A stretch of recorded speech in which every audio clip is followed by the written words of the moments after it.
Bienvenue dans Smart Bourse, votre émission quotidienne sur Bismart for Change pour rester à l'écoute des marchés. Vous nous suivez tous les jours à 17h en direct, à la télévision, via vos box. Vous nous suivez en direct également avec les réseaux sociaux et notamment via notre compte LinkedIn. Et vous nous retrouvez en rattrapage, en replay tous les jours sur bismart.fr ou encore en podcast sur l'ensemble de vos plateformes préférées. Au sommaire de cette édition ce soir, les menaces tarifaires de Donald Trump ne semblent plus avoir d'impact sur les marchés, sur le moral des investisseurs. Pour quelles raisons? C'est toute la question qu'on posera à nos invités de Planète Marché dans un instant. Les marchés, en tout cas, ont une vision beaucoup plus constructive sur l'idée que ces menaces tarifaires ne seront pas pleinement mises en œuvre au 1er août prochain, comme le laisse entendre Donald Trump et son administration. Le marché action, notamment, envisage une fin heureuse à cette méthode tarifaire de Donald Trump qui s'exerce encore ces derniers jours avec des cibles très précises, le Brésil ou encore le métal industriel de la transition énergétique, en l'occurrence, qu'est le cuivre. Discussion avec nos invités de Planète Marché dans un instant. Et puis, les investisseurs se préparent également à la reprise des résultats d'entreprises qui monteront en puissance dès la semaine prochaine. Une saison de résultats toujours très concentrée à mi-parcours de l'année. En 3 semaines, nous aurons quasiment la totalité des résultats du S&P 500. Delta Airlines a déjà publié aujourd'hui avec de bonnes surprises. Delta Airlines qui a rétabli sa guidance, ses prévisions financières pour l'ensemble de son exercice avec une direction qui confirme la stabilisation des réservations et donc un regain de visibilité pour la compagnie aérienne américaine qui voit son titre bondir de 10% à l'ouverture du marché américain. Pauline Gratel vous apportera plus de détails et plus de précisions sur cette séance en cours qui voit de nouveaux records boursiers. Et puis dans le dernier quart d'heure de Smart Bourse, nous resterons dans la thématique trumpienne et américaine pour dresser un premier bilan des 6 premiers mois de Donald Trump. Donald Trump, après le choc de Liberation Day, a-t-il regagné en partie la confiance des marchés? C'est la question qu'on posera à nos invités et à Jean-Pierre Petit, qui sera l'invité du dernier quart d'heure, le président des Cahiers Verts de l'économie.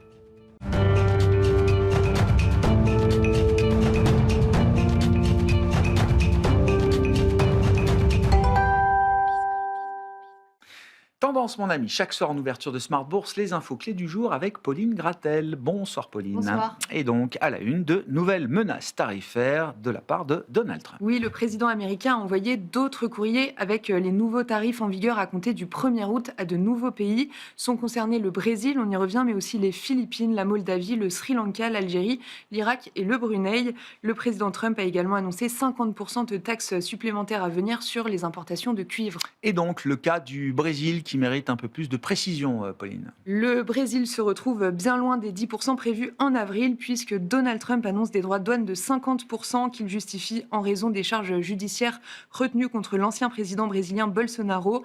Par ailleurs, soutien historique de Donald Trump. Il est jugé pour tentative de coup d'État et Trump a qualifié le procès de chasse aux sorcières. Quelles sont les tendances observées aujourd'hui sur les grands marchés d'actions?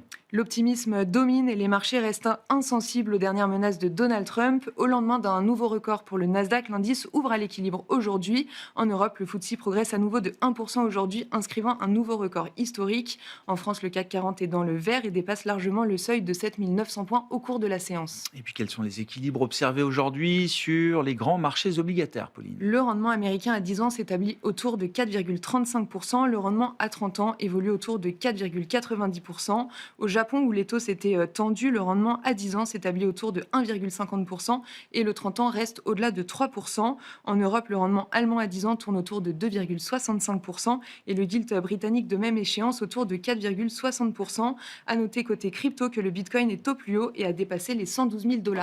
Qu'en est-il aujourd'hui des mouvements observés sur les marchés de change? Le dollar se raffermit encore et l'euro-dollar se traite autour de 1,17. Le réal brésilien plonge de 3% face au dollar après les annonces de Donald Trump dont on parlait avant. Le président brésilien a dit dans un communiqué que toute mesure de hausse des droits de douane de manière unilatérale aura une réponse de réciprocité économique. Bon, et puis c'était l'événement hier, effectivement, avec ce cap inédit franchi par Nvidia en bourse. Oui, le titre ouvre aujourd'hui à l'équilibre après que Nvidia est devenue la première entreprise à franchir le cap de 4 000 milliards de dollars de capitalisation boursière hier. Pas même Microsoft, Apple ou Google n'avaient franchi ce seuil de valorisation. Une grande première dans toute l'histoire de la bourse. Et puis je le disais en introduction, les premiers résultats ont été publiés aujourd'hui avec notamment ceux de Delta Airlines. Pour le deuxième trimestre, la compagnie aérienne fait état de résultats supérieurs aux attentes. D'avril à juin, le chiffre d'affaires s'établit à plus de 16 milliards de dollars et le bénéfice net bondit de plus de 60% sur un an, supérieur à 2 milliards de dollars. Le titre bondit de 10% dans les premiers échanges à Wall Street. Et puis un mot également du titre Eutelsat qui bondit de près de 10% aujourd'hui à Paris. Oui, dans le cadre du renforcement de la souveraineté européenne dans des domaines comme la défense ou les communications par satellite, le Royaume-Uni prévoit d'investir plus de 160 millions d'euros dans l'entreprise pour faire face à Starlink. Quel sera le programme de demain à l'agenda des marchés, Pauline? Les investisseurs prendront connaissance demain du PIB britannique du mois de mai et on regardera également la seconde estimation de l'inflation française du mois de juin. Tendance, mon ami, chaque soir en ouverture de Smart Bourse, les infos clés du jour sur les marchés avec Pauline Gratel.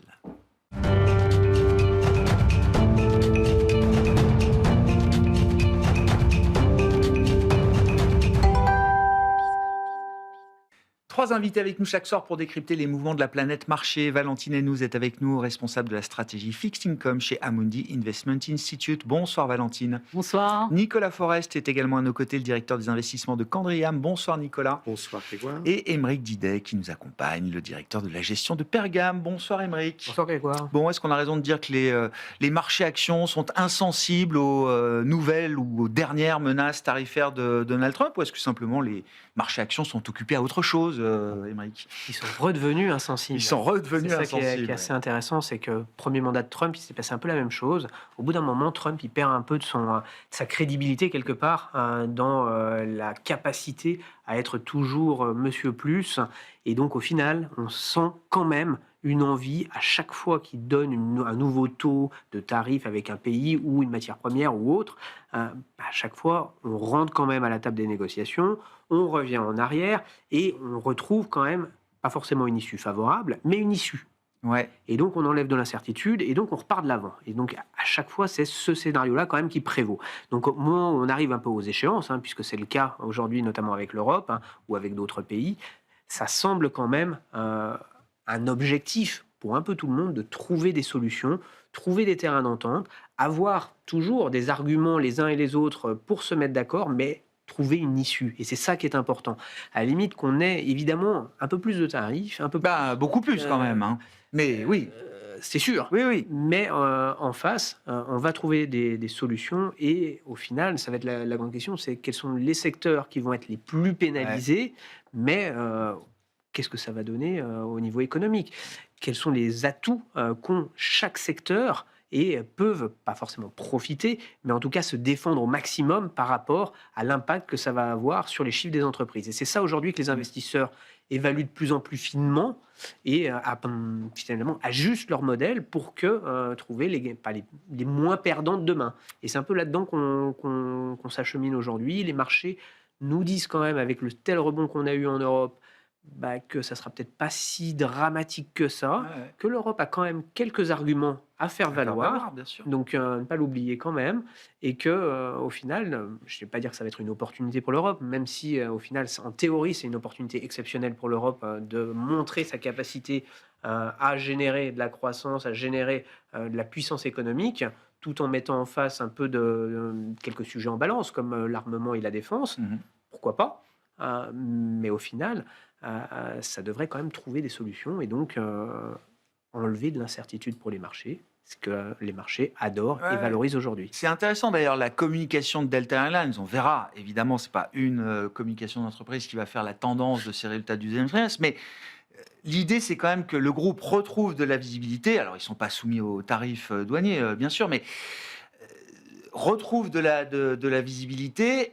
Et le groupe est capable de redonner une guidance sur l'ensemble de l'année, ce qui n'avait pas été le cas au premier trimestre, comme pour bon nombre d'entreprises qui publiaient. J'ai plus le ratio ou le volume en tête, mais le nombre d'entreprises qui n'avaient pas pu produire de guidance était quand même un nombre très élevé. Et on est exactement dans ce cas-là. On enlève de l'incertitude, on donne de la visibilité. C'est tout ce que les investisseurs adorent.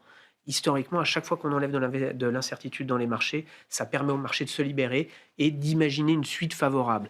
Suite favorable, ça veut dire croissance des marchés actions, revalorisation, donc du coup hausse des marchés pour les investisseurs. Et c'est ça qu'aujourd'hui met en avant les marchés, surtout qu'on arrive à un moment économique où justement il y a plein de données qui font que les États-Unis pour le moment, face à cette incertitude, n'ont pas baissé les taux. Parce que Powell, pour le moment, il a été très clair sur le sujet. On a beaucoup de problématiques, d'incertitudes, ça peut générer de l'inflation. On ne baisse pas les taux. La meilleure chose à faire est de ne rien faire. On enlève les incertitudes, on essaie d'y voir un petit peu plus clair, on arrive proche des échéances. On peut avoir en face un peu d'assouplissement, un peu de soutien de la part des banquiers centraux et notamment de la Réserve fédérale. Si les marchés, les entreprises retrouvent de la visibilité, la Réserve fédérale américaine aussi doit pouvoir retrouver un peu de visibilité. Exactement. Ce ne sera peut-être pas forcément pour ce mois-ci ou pour ce trimestre, mais en tout cas, on aura peut-être plus de visibilité également dans le message de la Fed. Comme à chaque fois, on va attendre Jackson Hole avec impatience fin août pour donner le tempo effectivement de l'ambiance. Mais Jackson Hole, ça fait longtemps qu'on n'a pas eu de vraies grandes nouvelles. Ça a été il y a quelques années, évidemment. Cette année. On s'en souvient tous, mais là, ces dernières années, pour le moment, ça a été un peu des non-events. Donc on verra. Valentine, est-ce que le marché a raison de se montrer, de snobber presque d'une certaine manière les rodomontades de Donald Trump sur le plan tarifaire, en l'occurrence, aujourd'hui? Le marché aujourd'hui commence à intégrer l'outil droit de douane de Donald Trump pour négocier un peu tout et n'importe quoi, des décisions politiques. Sur le Brésil, c'est dingue. C'est magnifique quand même. Je ne suis pas d'accord, je veux ça, hop, pas de problème, je monte les droits de douane et vous vous exécutez, c'est une arme. Il n'y a aucune base légale. Enfin, je veux dire, là, on verra comment tout ça, ce que ça produit devant les tribunaux. Mais c'est amusant, c'est curieux, on va dire, un outil de négociation. Donc là, c'est sûr qu'il y a peu de réaction, peu de crédibilité, évidemment, donnée à cela par les marchés. Le marché ne peut pas imaginer qu'il y aura 50% de tarifs sur le Brésil au 1er août. Non, je pense pas. Non, il n'imagine pas. Non, il l'imagine pas. Actuellement, il n'imagine pas. Ce qui est intéressant aujourd'hui, pour expliquer ce soutien au marché, c'est déjà, on continue d'avoir une économie américaine relativement solide. C'est ça, quand même, un facteur de soutien. Alors, on parlait de cette incertitude, moi, la première, ce niveau d'incertitude qui va peser sur les ménages. Les ménages attendent une hausse de chômage. Ils s'attendent à avoir une détérioration sur le marché des actions. Les incertitudes aussi pour les entreprises qui devraient moins investir. Que nenni, jusqu'à présent, on continue d'avoir une économie américaine relativement bien solide. Et surtout, exactement, pour moi, une marge de manœuvre de soutien sur les marchés actions, c'est la marge de manœuvre que la Fed a pour baisser ses taux. Et donc ça, pour moi, tant qu'on est dans ce schéma-là, une économie américaine qui tient bien et un marché qui est confiant dans le fait que la Fed puisse baisser de façon régulière ses taux, mais c'est la combinaison. Et on peut avoir les deux. On peut avoir une économie américaine qui tient bien et une Fed qui... Donc c'est le Goldilocks, quoi. C'est ce qu'on a jusqu'à présent. Des chiffres très corrects et un marché qui anticipe un retour au taux neutre à 3,25. Donc on ne verra pas l'inflation des tarifs. Enfin, en tout cas, ce qui retient la Fed aujourd'hui est quelque chose qui va quand même s'enlever, disparaître au fur et à mesure. Ce qui est très intéressant, quand on regarde en détail les marchés de taux et les anticipations d'inflation, on voit, et c'est à peu près nos attentes à toutes, et à peu près celles des économistes aussi, c'est que l'impact des tarifs sur l'inflation va être modéré et très transitoire. Donc, tant qu'on reste dans cette situation-là, évidemment, on reste sur un scénario où la Fed peut baisser ses taux et un scénario très favorable aux actifs risqués et aux pontifications des courbes de taux. Mais si on bascule sur ce scénario, parce que l'impact de la politique de Trump sur l'économie américaine, il est quand même à venir. Oui, on va être encore à 2,5% de croissance peut-être au deuxième trimestre. Donc c'est un impact. On va voir cet été, début septembre, on a une rentrée qui va être quand même bien solide. Et donc, mais si on est sur si le scénario économique valide ces anticipations de marché des économistes sur le fait que cette inflation l'impact sur l'inflation soit modéré et temporaire, on reste dans un scénario très très positif. Après, si on bascule sur le fait, pic d'inflation, et puis on redessine cette trajectoire d'anticipation de l'inflation, oui, ça c'est quelque chose qui pourrait... Le cuivre, c'est pas anodin quand même comme matière première. Alors dans le CPI, ça pèsera peut-être pas beaucoup, mais bon... pour l'instant... Acier, aluminium, le cuivre, ça s'empile toujours quand même. Et avec un dollar qui baisse. Donc bon, tant qu'on reste dans ce scénario, pour moi, inflation, impact sur l'inflation modéré et transitoire, c'est quelque chose qui est positif pour les actifs risqués. Après, voir comment ces anticipations d'inflation vont se modifier courant août, courant septembre. Pour moi, ça, c'est vraiment le point... L'enjeu de l'été, quoi. L'enjeu pour les marchés actions, pour les marchés du crédit, le marché de taux aussi. Les marchés parce que ça veut dire quoi ? Ça veut dire que les marchés revoient complètement leurs anticipations de baisse de taux. Nicolas, baisse du risque commercial, baisse du risque géopolitique aussi, peut-être, dans la séquence. Hein. Il y a toujours un cessez-le-feu qui tient au Moyen-Orient pour l'instant. Et donc, regain de visibilité pour une partie du marché. Oui, alors, quand je vous écoute, avec tout le respect que Je j'ai... sens qu'il va nous gâcher l'envie. Ouais, ben voilà.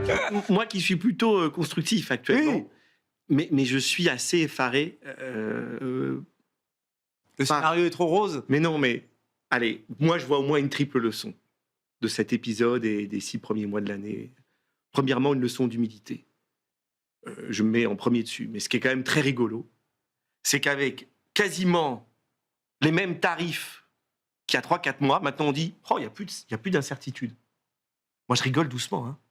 On est à un niveau de tarif qu'on n'a jamais vu depuis 1930, 1940. Si met tout en place au 1er août, on est à 17,5%. 50%, 55% de tarifs contre la Chine, c'est rien. On est à 10%. Les 10% sur l'Europe, c'est rien. On était à combien il y a juste 6 mois? Et potentiellement, on va aller à 20%. Les tarifs contre le cuivre, c'est rien. Donc, moi, je dis d'abord leçon d'humilité. Parce qu'une grande partie des économistes prévoyaient la récession. Certains, d'ailleurs, en une semaine, ont prévu la récession, puis pas la récession, puis la récession, puis pas la récession. Non, mais c'est ça. Et aujourd'hui, maintenant que les marchés sont au top, on a l'impression de dire que tout va bien. Moi, je dis leçon d'humilité parce que la situation, même si aujourd'hui, elle est positive, pour moi, elle est en trompe-l'œil. Elle est en trompe-l'œil. Et il me semble qu'il y a énormément de bonnes nouvelles qu'on peut accueillir, comme évidemment la volatilité qui est basse, et il semble que le marché a l'air relativement peu inquiet des tarifs, qu'il y a la Big Beautiful Bill qui est passée. Il me semble quand même qu'il y a beaucoup de poussière qui est mise sous le tapis. Beaucoup. Je pense que le commerce mondial est en train d'être complètement bouleversé. C'est un niveau de tarif qu'on n'a jamais vu depuis 50 ans. Il me semble que le niveau de dette aux États-Unis, on va être un déficit de quoi? 7, 8%, extrêmement préoccupant, avec des prolongations de baisse d'impôts. On ne sait pas comment ça sera financé. Donc à court terme, tout va bien. Mais je pense quand même beaucoup d'humilité. D'accord. C'est les marchés qui ont... Il y a une accumulation de choses quand même qui... Oui, et soyons clairs, la situation d'un point de vue tarif reste aujourd'hui extrêmement préoccupante. Et sur le plan économique, nous, ce que nous observons, c'est plutôt des ralentissements au niveau de la consommation américaine et des ralentissements de l'investissement. Donc ça, c'est ma première leçon. La deuxième leçon, c'est quand même celle de la temporalité. C'est-à-dire que entre ce que dit Trump, effectivement, les gens disent on ne sait pas, etc. Et c'est très difficile. On va pas changer un scénario sur ce que dit Trump. Personne n'a sa psychologie. Mais néanmoins, la temporalité entre le moment de l'annonce et l'impact réel dans l'économie, on verra. Ouais. Je pense que ces montants de tarifs dont on parle, ça fait juste quelques mois qu'ils sont en application. Donc, l'impact, si les tarifs restent, cet impact va être durable.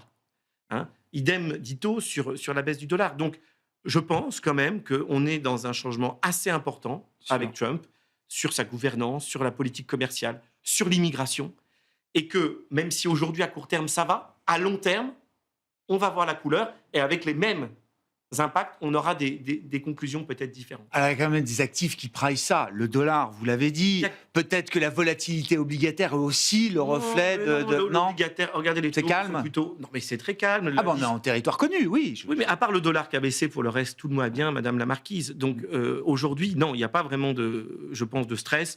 Et voilà, vous avez raison de dire, les gens disent la Fed va baisser, mais quand même... Si elle ne baisse pas, on change de... Non, mais quand même, même si elle baisse avec... on parle de Scott Bessent qui pourrait être peut-être shadow et qui pourrait vite se succéder.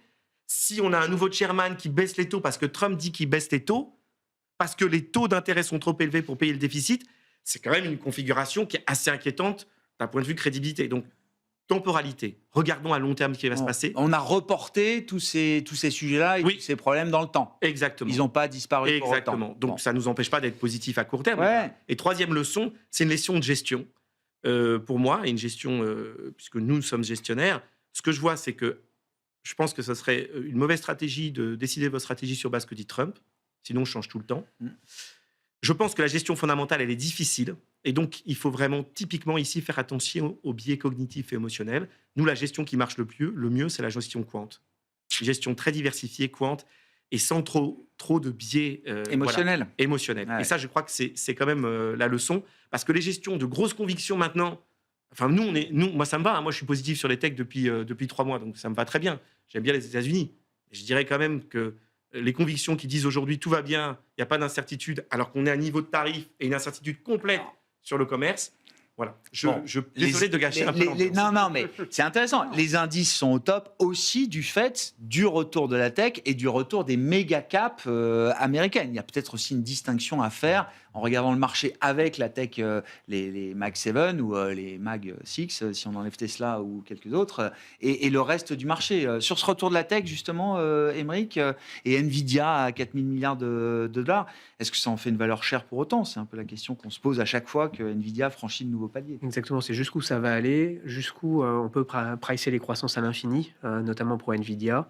Et là-dessus, autant sur la tech en général, nous, on a plutôt tendance à être constructif et positif depuis assez longtemps. Et on voit que même avec un impact dollar, on arrive à générer de la performance sur les tech US. Ça fait 40-50%. Donc, oui. Voilà. Donc au final, autant le Nvidia, il y a un vrai sujet de valo, parce que la croissance à l'infini, avec le pricing power à l'infini, aujourd'hui, on voit bien que ça a ses limites. On voit bien les géants autres de la tech qui ont besoin de ces technologies dire on va essayer de trouver un peu des solutions alternatives. DeepSeek a montré que dans l'intelligence artificielle, on pouvait faire certaines choses avec moins de capacité, moins de besoin d'ultra-performance. Et c'est là où aujourd'hui, nous, on a un peu plus de mal avec la valorisation d'NVIDIA. Mais aussi, je trouve que DeepSeek, c'est complètement passé... ça appartient désormais au passé. C'est-à-dire que le choc, la révélation que la tech chinoise pouvait être équivalente, voire peut-être jouer au coude à coude avec la tech américaine, quand on voit NVIDIA aujourd'hui, on a l'impression que c'est plus un sujet pour les investisseurs. C'est plus un sujet d'inquiétude immédiat. Exactement, parce que pour le moment, les chiffres sont bons chez Nvidia. Donc ça justifie, les carnets de commandes étaient pleins, c'est normal qu'ils délivrent.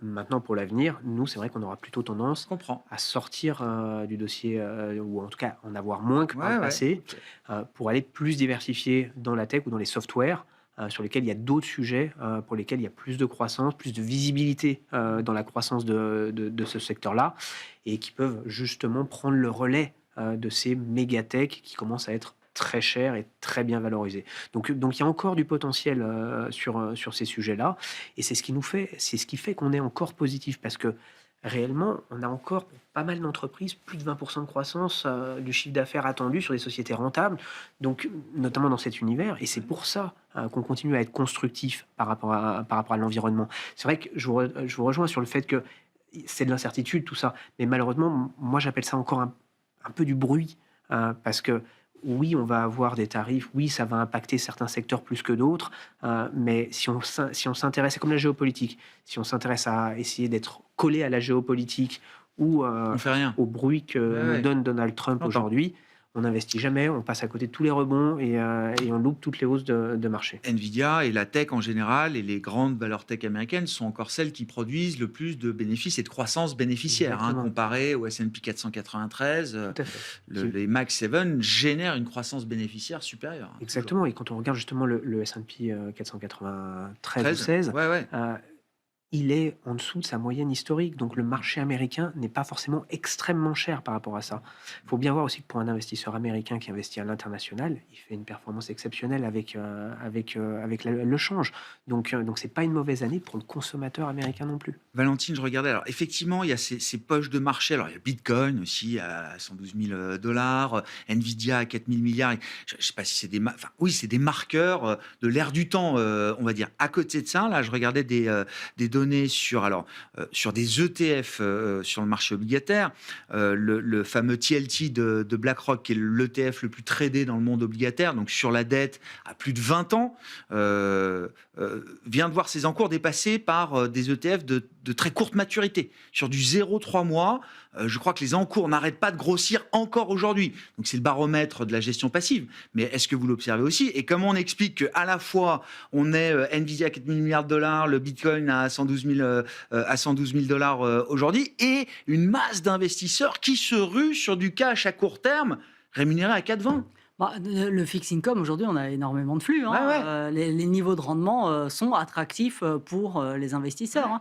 Même si on regarde les spreads... Mais entre le 0,3 mois et le 20 ans, finalement... Les gens sont très contents avec du 0,3 mois, quoi. Bah, sur le 0,3 mois, déjà, on est extrêmement bien, encore très bien rémunéré. Et puis après, bon, sur les parties longues, aujourd'hui, nous, on est un peu plus prudent parce qu'on est dans cet environnement où on voit que les besoins de financement des gouvernements, et pour moi, ça, c'est quelque chose, c'est vraiment une histoire globale, sont en train d'augmenter de façon très significative. Hein. On voit qu'ils sont absolument pas revenus sur les niveaux qu'on avait avant le Covid.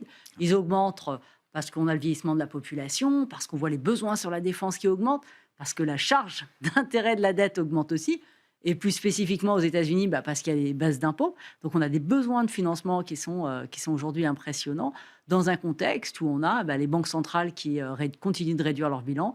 Puis, pour l'instant, on ne l'a pas vu, mais il y a quand même structurellement des choses qui changent. On peut s'interroger sur l'appétit des investisseurs japonais à venir pour les actifs euros et dollars quand on a un 10 ans à un 5 au Japonais, Japon. oui, bien sûr.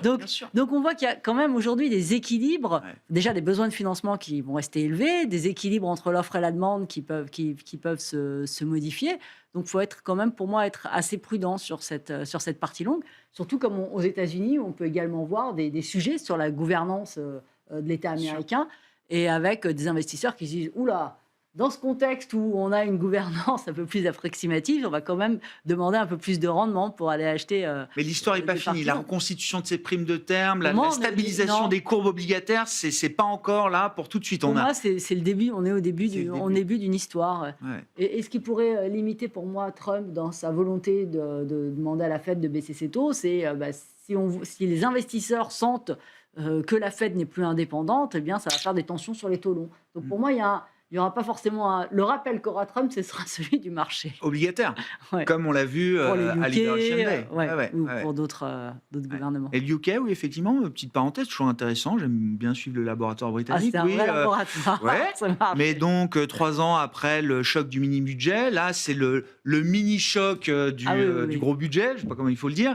Ça n'a pas duré très longtemps, mais c'est un reminder qu'il faut... Ce sont des petits rappels à l'ordre qu'on a. Nous, en Europe, on ne l'a pas encore, mais il y a des petits rappels à l'ordre. Nous, en Europe, on a de la chance d'être sur PIB de l'Allemagne à 63%. Donc, on a une marge de manœuvre. Hors France, tout va bien. Hors France, marge de manœuvre considérable sur l'Allemagne. Oui, il faut le rappeler que l'Allemagne, c'est quand même une des seules économies développées qui ait de la marge de manœuvre budgétaire pour soutenir son économie. Ce qui peut nous faire avoir un avis plus positif sur l'Europe.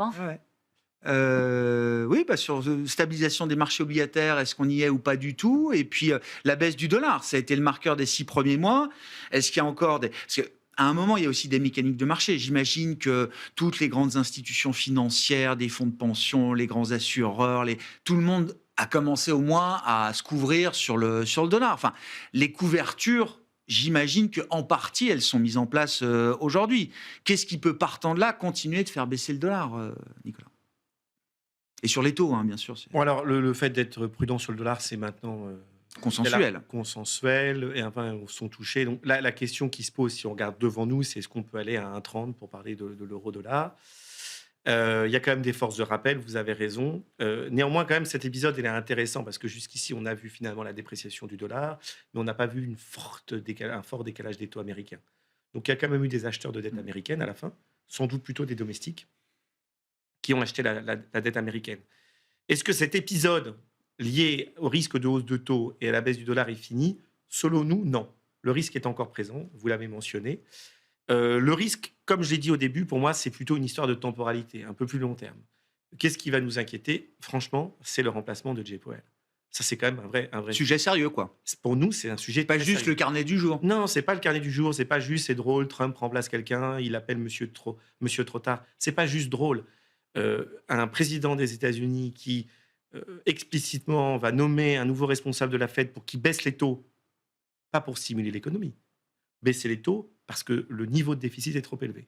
Et comment le marché va faire les différences entre un mauvais banquier central nommé par Trump qui baissera les taux et un bon banquier central nommé par Trump qui lui aussi baissera les taux? Le mauvais chasseur. Les deux baisseront les taux de toute façon. Oui, les deux baisseront les taux. C'est dans sa capacité à montrer une forme d'indépendance vis-à-vis de l'administration américaine. C'est quand même un sujet sérieux. Voilà. L'autre point, et qui a été dit, c'est que la situation, pourquoi elle est un peu préoccupante? On va quand même sur 7% de déficit aux États-Unis. Et certaines projections le voient aller jusqu'à 9. Et potentiellement jusqu'à 9. Et en 2026, c'est le même combat. Hein. Donc, à niveau général. Et pourquoi c'est préoccupant? C'est préoccupant parce que la charge de la dette, la charge d'intérêt, elle est très élevée. C'est le cas au Royaume-Uni, c'est le cas maintenant aux États-Unis. Donc, c'est un sujet sérieux. Et c'est vrai que, est-ce qu'on a envie d'acheter des obligations d'État américaines? Bon, bah non. Hein, quand on est investisseur européen, on n'a pas envie, on connaît, on l'a déjà dit. Quand on a le choix de pas le faire, voilà. on n'a pas Pourquoi? envie de s'y précipiter. Parce que si vous hedgez, ça vous coûte cher. Et si vous hedgez pas, vous avez un risque de devise. Ouais. Et du côté de la devise, bon, alors le dollar ne sera pas mort. Je sais que vous avez dit que vous allez avoir monsieur Jean-Pierre Petit après. Donc, il va sans doute expliquer pourquoi il aime bien les États-Unis. Et effectivement, le dollar n'est pas mort. Il y a tout le débat sur la dédollarisation du monde. Vaste débat théoricien. Est-ce qu'on y est? Est-ce qu'on n'y est pas? Voilà, je ne veux pas lancer ce débat-là. On le verra. Mais quelque part, il y a quand même beaucoup d'investisseurs qui sont un peu piqués au vif et qui se disent, les investisseurs internationaux, est-ce que je reviens tout de suite sur les actifs américains? Bon.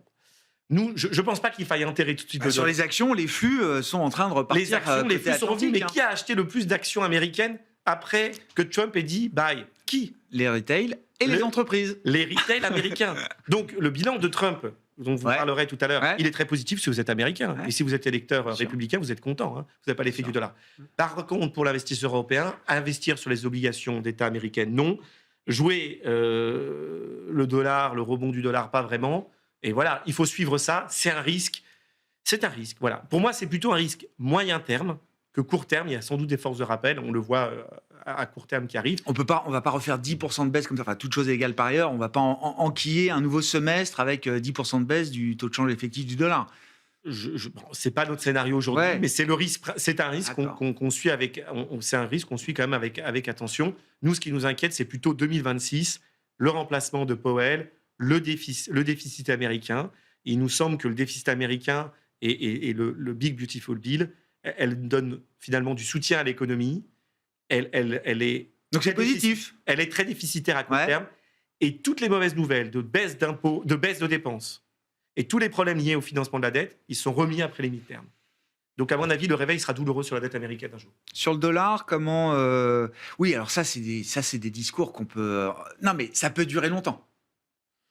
Est-ce que ça peut durer longtemps? J'en sais rien. Oui. Des discours alarmistes sur le niveau d'endettement de certains États en Europe, c'est des discours on peut les dater. Non, mais c'est des discours qui peuvent remonter à très loin dans le temps. Moi, j'étais là, je me souviens. Mais le seul truc, c'est que non, mais les États-Unis, c'est parfaitement solvable. Il suffit de monter les impôts. Oui.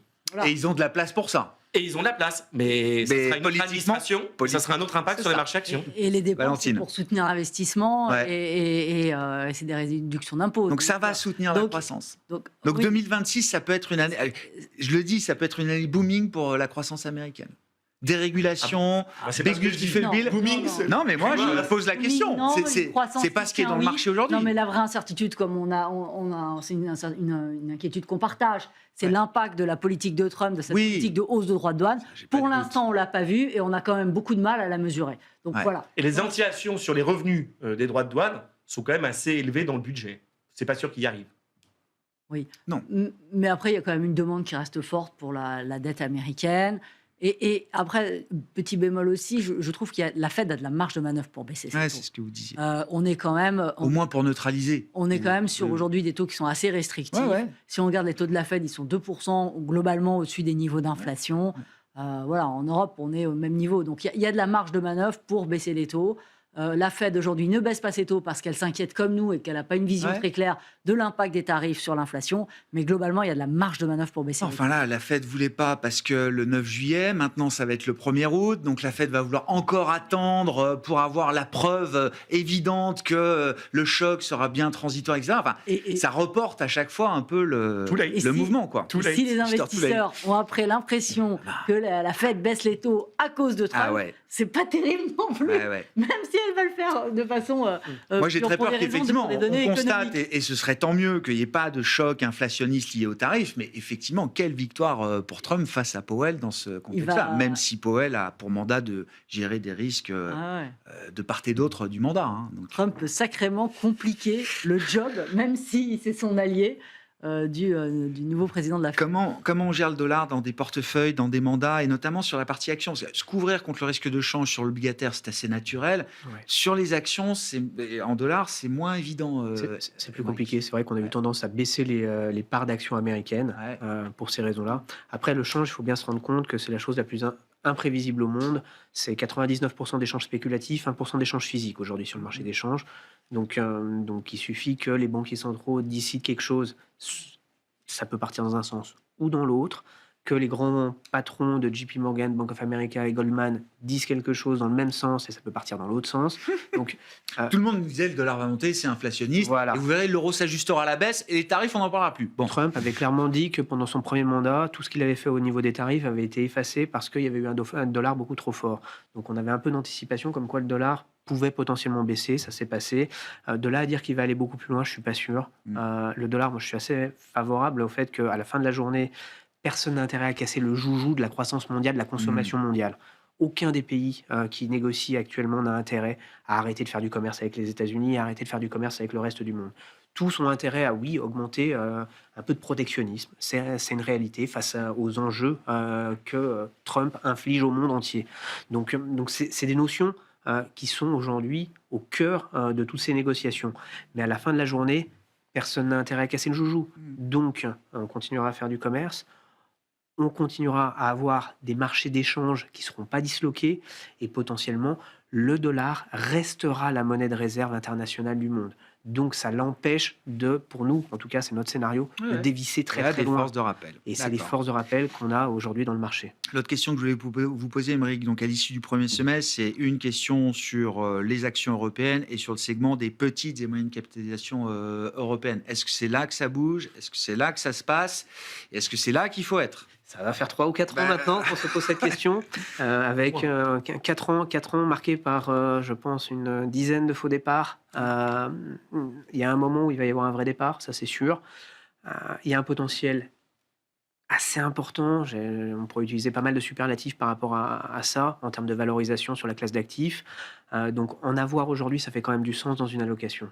Ça, c'est un vrai retour sur la classe d'actifs, notamment européenne, parce que c'est celle qui a le plus souffert, et un potentiel assez fort, parce que les valorisations sont tout en bas. Alors, on a un accès aux liquidités un tout petit peu plus facile aujourd'hui, avec des banques qui vont avoir un peu plus de souplesse. On sent une petite dérégulation arrive quand même dans le système bancaire, prôné par les institutions pour faciliter finalement le financement des petites et moyennes entreprises. Donc, potentiellement, c'est aussi des bonnes nouvelles pour le segment des small caps en Europe.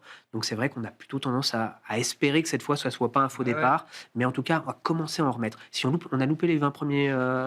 oui, parce que ça a déjà bougé. Ça a déjà bougé, hein, il y a 20% cette année de hausse. Mais vous dites, au regard du potentiel de rattrapage, c'est pas... c'est, je pense, si c'est un vrai départ, c'est pas trop tard. Une vraie, encore, il y a encore une marge de manœuvre, une marge d'appréciation telle que c'est pas grave aujourd'hui d'aller sur cette classe d'actifs. Bon, sur les marchés de crédit que vous suivez de près, Valentine, alors les spreads sont serrés. On aime toujours. Vous aimez toujours. C'est toujours toujours le moment d'être positionné sur le crédit. Je voyais un marché primaire aussi ultra dynamique. C'est formidable. En zone euro, c'est tout le monde a accès au crédit là. Ce qui est très drôle, c'est après la Liberation Day, il y a eu quand même un arrêt sur le marché. Oui. Donc là, chacun était un peu dans l'attente. Les entreprises, bon, est-ce que si j'ai mis maintenant, ça va bien se passer? Les investisseurs, est-ce que je dois me positionner? Et après, gros rebond le mois d'après, où il y a un effet de rattrapage de dingue. En fait, ce qui est vraiment amusant, c'est que si on regarde l'environnement, c'est positif pour le crédit. Une croissance, certes, qui ralentit, mais des baisses de taux des banques centrales et des bilans des ménages qui sont bons, des bilans des entreprises qui sont bons. Hein. Ça, que ce soit aux États-Unis ou en Europe. Hein. Le vrai sujet aujourd'hui, c'est la dette des États. Les bilans du secteur privé sont bons. Après, si on regarde les facteurs techniques, il y a toujours des flux. Hein. Ouais. Les investisseurs, ils veulent acheter du rendement. Ils se disent que peut-être que dans 1 an, 2 ans, ils seront peut-être au même niveau. Ouais. Donc, ils achètent toujours du rendement. Donc, même en portage, là, ça reste intéressant. Non, ça reste intéressant. Et les fondamentaux sont bons. Hein. Ouais. Comme j'ai dit, les entreprises, depuis le Covid, sont extrêmement prudentes dans la gestion de leur bilan. Elles ont des liquidités. Elles gèrent dans un environnement avec incertitude. Résultat des courses, on a des entreprises qui font attention. Et puis le fait d'avoir un marché primaire très, très dynamique, ça fait qu'il n'y a pas de mur de dette à refinancer. On a reporté toutes ces voilà, grandes échéances. que hein, c'est les, ça, hein. les échéances Ouais, ont ouais. pu être refinancées facilement. Voilà. On se retrouve, c'est vrai qu'on n'est pas dans ce scénario de dette américaine avec 30% de dette à refinancer à très court terme, quoi. Mm, Il n'y a pas ce scénario, ce genre de profil d'échéance de dette que l'on observe pour les entreprises. Et donc, on préfère la signature des entreprises à celle des États, Bon. dans une certaine mesure. Pour l'instant, oui. En tout cas, Ouais. on reste vraiment positif sur le crédit, quoi. Bon, un mot de la stratégie d'investissement. Enfin, c'est quoi le message, là, chez vous, Candriam? Bah là, je suis d'accord avec ma voisine. Ouais. Oui, on est positif évidemment sur le crédit. Nous, Ouais. nous le sommes stratégiquement depuis déjà. Ça reste un sweet spot, quoi. Oui, Non, mais- toutes les raisons, tous les arguments ont été oui. évoqués. Autant moi, je mets quelques bémols sur l'environnement économique et autant pour le crédit, surtout le crédit européen, une banque centrale quand même qui a baissé les taux, qui nous semble peut encore baisser Ouais. les taux, une croissance qui sera pas récessive et néanmoins une inflation qui baisse, les entreprises qui ont des bilans solides, les techniques qui sont positifs, un yield to maturity élevé. Il faut bien comprendre que c'est pas la même chose d'avoir des niveaux de spread aussi tight quand on a un niveau général de taux de 3 que quand les taux étaient à 1. Oui, c'est Les vrai. gens raisonnent en taux absolu. Oui. Hein. Et quand vous avez du livret A ou des taux qui sont à 0,5, à 1 ou à 1,5, mais que de l'autre côté, vous pouvez avoir du 4, bah vous êtes content, vous avez Bien du sûr, 4. bien sûr. Voilà. Donc ça, c'est notre point de vue. Nous, on est encore positif sur la tech américaine. Il y a des incertitudes. Il nous semble, par rapport au marché action, que c'est compliqué d'être super positif sur le marché européen. Je me rappelle, on avait discuté quand on disait « Ah, ça y est, c'est le grand soir, l'Europe est repartie, c'est super, tout le monde était très Ouais, c'est le positif. » premier trimestre, quoi. Oui, nous, on était un peu plus prudents et on reste encore un peu plus D'accord. prudents. On aimerait bien croire à ce que vous dites. On le suit. Mais on c'est aimerait quoi? C'est une question de gouvernance, c'est l'euro. Qu'est-ce qui a bien marché il faut regarder. Oui, qu'est-ce qui a bien la marché. défense et les bancaires. Voilà. Oui. Et après, dans Et les alors small caps, c'est le DAX. Oui. C'est les entreprises Et ça fait pas un petites marché. américaines, allemandes. Voilà, c'est ça. Bon. Donc, il faut avoir la bonne sélection. Si vous avez une bonne gestion active, tant mieux. Pour le reste, je crois, il faut être très raisonnable, très prudent, très diversifié. Et voilà, nous, d'un point de vue régional, on est assez équilibré. Et la stratégie qu'on aime, c'est la tech américaine encore. Merci beaucoup. Merci à vous trois d'avoir été les invités de Planète Marché ce soir. Valentine Lenouz, Amundi Investment Institute, Émeric Didet, Pergame et Nicolas Forest, Candriam.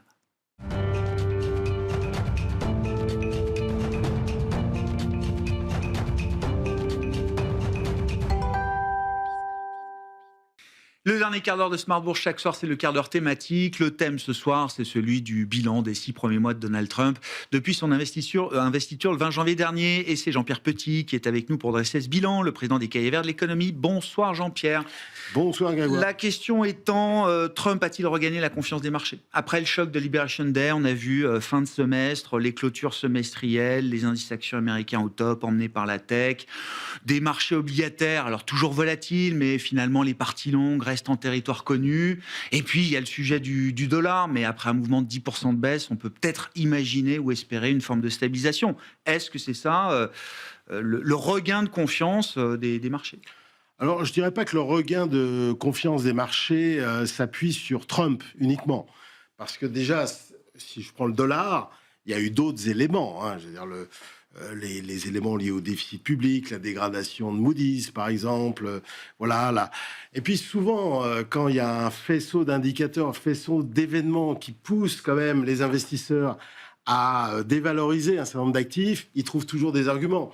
Ils découvrent que, par exemple, ils ont découvert depuis le début de l'année que le dollar était surévalué. Mais on aurait pu le dire il y a 2 ans, il y a 3 ans, et pourtant, voilà. Ouais. Donc, en fait, c'est un peu comme le marché action. C'est rare que la valorisation absolue, par exemple, sauf si on est dans des sommets de bulles comme le 3 septembre 1929, comme le 10 mars 2000, où là, les gens commencent à réaliser qu'il y a un peu de folie là-dedans, c'est rare que ce soit un catalyseur de baisse. Ouais. Par contre, là, après le 19 février, on a découvert qu'il y avait des problèmes sur les droits de douane, la croissance qui serait pas si terrible que ça, ceci, cela, voilà. Et donc, c'est un faisceau de facteurs qui explique la consolidation.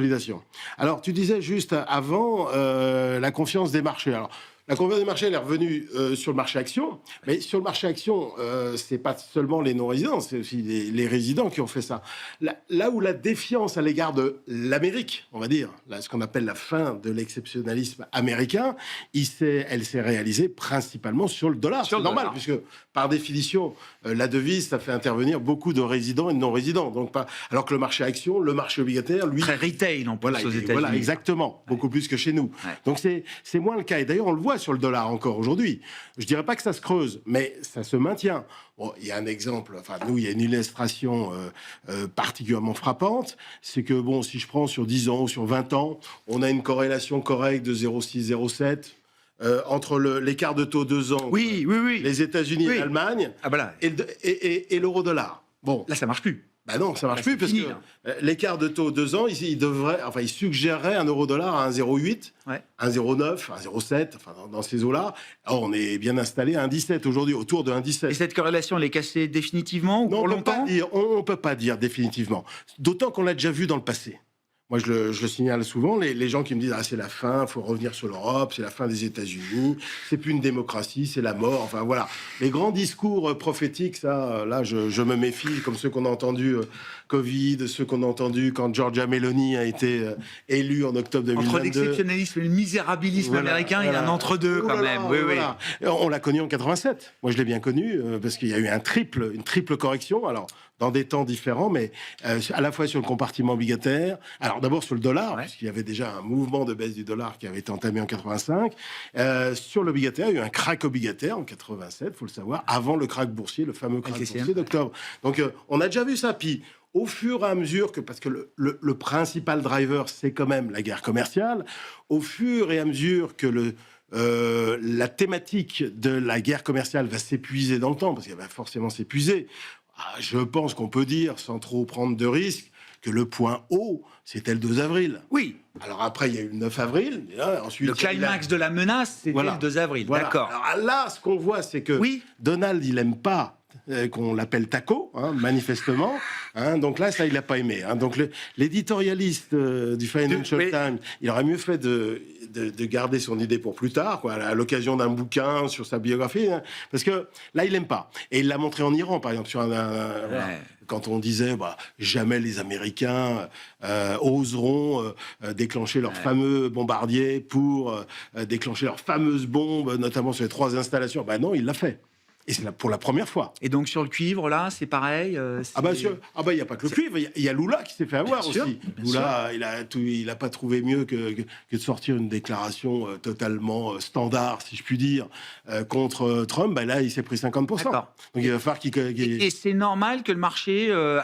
Pourquoi le marché ne Non, bouge je- pas? Est-ce que c'est que le marché ne croit plus Trump, qu'il y a une vraie démonétisation totale de sa parole, ou est-ce que le marché action, notamment, est occupé à autre chose? Non, alors, ce qui est extraordinaire, c'est que le marché a un peu surréagi quand même par rapport au 9 avril et tout ça, puisqu'il a retracé Ouais. la chute, la baisse entre le 19 février et le 8 avril, quand même, qui était de 19%. C'est un quasi bear market. Oui.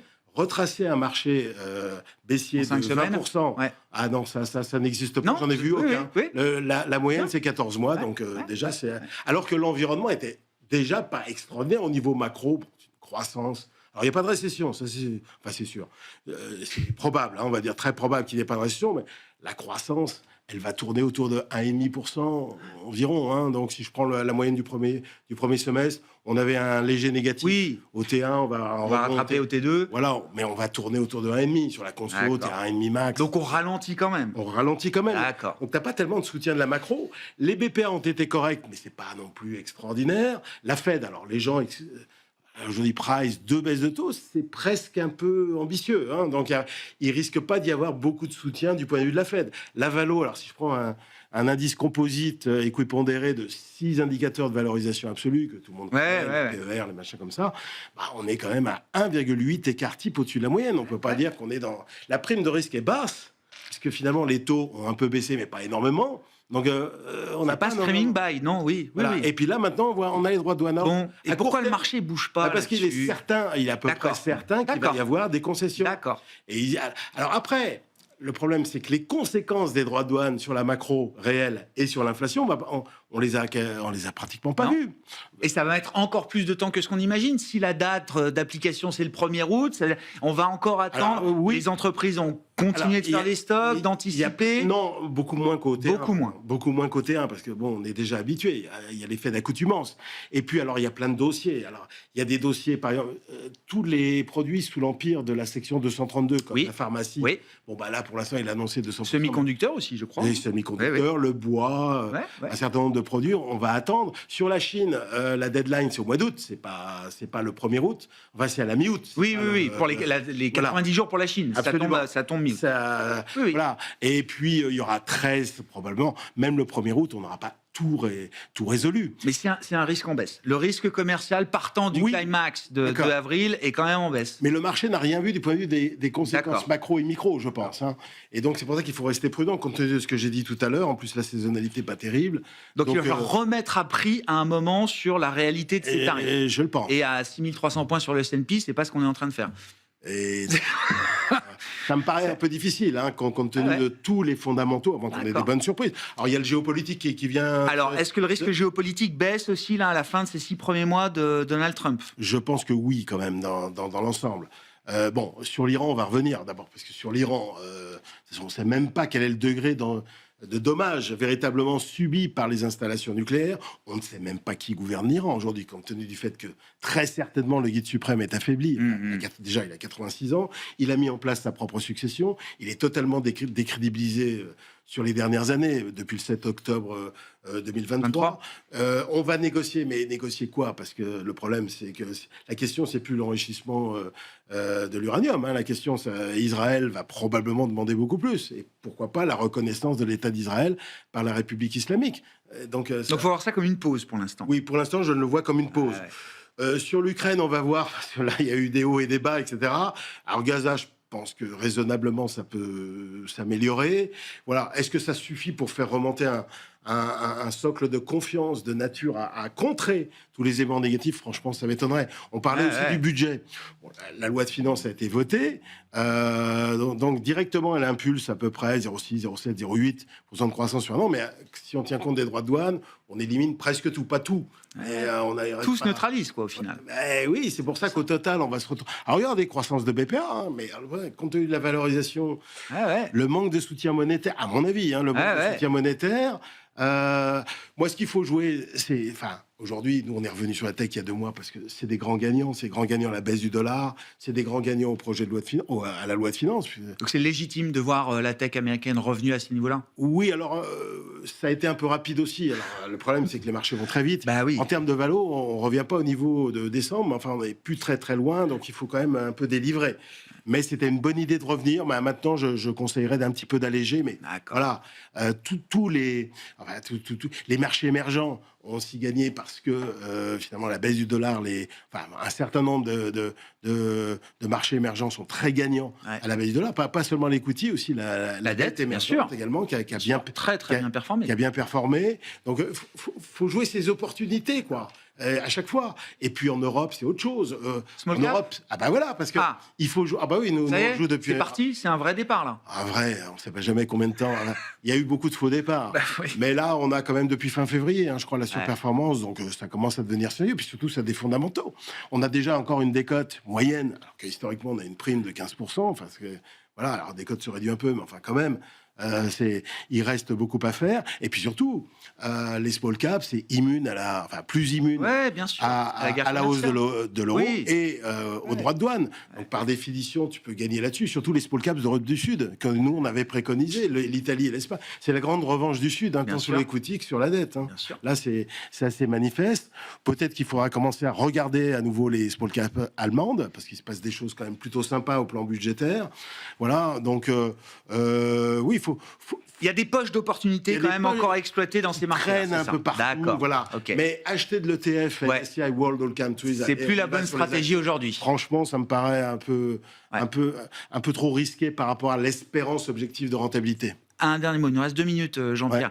Stabilisation des marchés obligataires. Alors, il y a les États-Unis, il y a la France. Moi, ce qui m'a intéressé, c'est le moment Reeves au Royaume-Uni. 3 ans après la crise du mini-budget, le départ en 1 semaine ou 8 jours de Liz Truss. Dès qu'un gouvernement laisse penser qu'il s'écarte un peu de son narratif macro d'orthodoxie budgétaire, en l'occurrence concernant le gouvernement travailliste de Keir Starmer, ça peut très vite partir en vrille. Ah oui, bien sûr. Nous, la grande chance qu'on a par rapport au Royaume-Uni, c'est qu'on a la protection allemande. Voilà, c'est ça qui fait la grande différence, parce que sinon, ça fait, je pense, belle lurette, qu'on serait retrouvé en grosse difficulté. D'ailleurs, les États-Unis aussi, ça commence un petit peu dans l'exceptionnel, dans la fin provisoire de l'exceptionnalisme américain. Il y a un peu de ça aussi. D'ailleurs, Je pense, si on se projette sur le moyen terme, à 5 ans, 10 ans, Ouais. je pense que s'il y a bien un pays qui devra remonter les impôts, et pourtant je ne suis pas un grand fan des impôts, Mais ils ont de la place quand même. mais ils ont de la place. Recettes publiques en pourcentage du PIB, 32%. Nous, on a C'est 52%. après Trump qu'on fera ça. Oui, mais voilà, on Oui. attendra un petit peu. En général, c'est les administrations démocrates qui comptent Mais plutôt ça veut dans- dire que dans cet intervalle, la découverte des prix est encore en cours sur ces marchés. Les primes de terme, notamment, ce phénomène-là de reconstitution des primes de terme, Après- n'est pas totalement terminé encore aujourd'hui. Elle est difficile. En fait, ce qui monte, c'est le taux réel, en fait, fondamentalement, Ouais. à cause Ouais. des besoins de financement qui explosent. Ouais. Et ça, c'est un sujet pour la Banque centrale. Et je pense... Parce que finalement, même si tu mets les taux directeurs à 0, je pense que les taux longs resteront assez élevés. Donc, le mouvement de pontification n'est probablement pas terminé, notamment en Europe, puisque la BCE va certainement baisser Continuer. plus les taux qu'on le pense généralement, notamment à cause de la dégradation des conditions financières. Donc, après, est-ce que les taux réels actuels sont soutenables avec non seulement la croissance potentielle, mais également l'explosion des besoins de financement liés à la transition énergétique, géopolitique, numérique, Je démographique? connais la réponse Voilà, que tu apportes depuis longtemps. Voilà, les taux réels devront rebaisser. Et le seul acteur qui soit en mesure de faire baisser durablement les taux réels et les faire éventuellement passer en territoire négatif, c'est la Banque centrale. Bah, la répression financière est encore là et nous accompagnera encore. Oui, j'aime Alors, pas le terme répression. Bah oui, mais c'est bon. pas une répression. Enfin, Non. c'est de la politique. Ouais. Politique monétaire, et parce qu'on en a besoin. Donc on va arrêter les resserrements de bilan là déjà, ça c'est déjà, sur la feuille de route. Il y a des petits trucs qui se passent. Par exemple, là, bon, je ne vais pas rentrer trop dans la technique, mais la réforme de Bien sûr. le SLR bien sûr. aux États-Unis, Bien sûr. ah, et ça ressemble un petit peu à ce qu'on D'accord. voyait après Lehman. Mais une banque américaine, ça reste une banque privée. Enfin, je veux dire, si elle n'a pas envie d'acheter de treasuries, est-ce qu'elle ira quand même le faire Oui, parce mais qu'on lui a elle donné la possibilité de Elle le a faire incité quand même à le faire. Enfin, il y a deux incitations dans la réforme. À la fois libérer un peu de capital, L'espace. donc Ah. voilà, pour aller vers les crédits risqués parce que ça rapporte plus. Mais le buffer était relativement ne favorisait pas en soi directement les treasuries, les actifs non risqués. Là, on neutralise un peu plus je le truc. comprends. Donc Il y a une incitation quand même à il y y a une aller. incitation, mais ils ont d'autres idées. Hein, ils ont d'autres idées. Si Bon. jamais ça marche pas, donc voilà. Et ça veut bien dire ce que ça veut dire. C'est-à-dire qu'il y a une prise de conscience chez les élites qu'il faut commencer à réfléchir à la question. Il va falloir trouver de nouveaux acheteurs Voilà. marginaux de treasuries Absolument. aujourd'hui. Merci. Surtout que sur les banques, ça avait beaucoup progressé après Lehman, mais depuis 5 ans, ça stagne, ça peut Ouais. être 13% dans le bilan des banques américaines. Ouais. Dans le bilan des GSIB, enfin, parce que c'est les GSIB, hein, les banques systémiques, Systémique. qui vont être touchées, et elles représentent, elles pratiquent presque les 2 tiers des actifs bancaires. Merci Jean-Pierre. Jean-Pierre Petit qui était avec nous pour conclure ces 6 premiers mois de Donald Trump à la Maison-Blanche, le président des Cahiers Verts de l'économie.